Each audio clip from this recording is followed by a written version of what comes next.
ვფიქრობ, რომ პირველ ტაიმს საკმაოდ კარგად ვითამაშეთ. მეორე ტაიმში უკვე ენერგია აღარ გვეყო, იმიტომ რომ ახალი შეკრებილები ვართ და სამწუხაროდ აქ ძალიან დავიჩაგრეთ მეორე ტაიმში ვეღარ შევძელით. თუმცა ვფიქრობ, რომ პირველ ტაიმში არ ველოდით, ისეთი იმდენად ბევრი კარგი მომენტი იყო.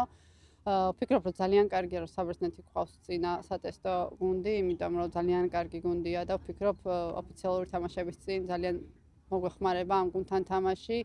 გამოჩნდა სუსტი წერტილები, სად გვაქვს მოსამატებელი, სად უნდა ვიმუშაოთ უფრო მეტი, მაგრამ მიუხედავად მარცხისა, თამაშს საკმაოდ დადებითად შევაფასებდი, იმიტომ რომ ვფიქრობ, შესარჩევში თუ ისე ვითამაშებთ, როგორც პირველ ტაიმში ვითამაშებთ, შანსები გვექნება.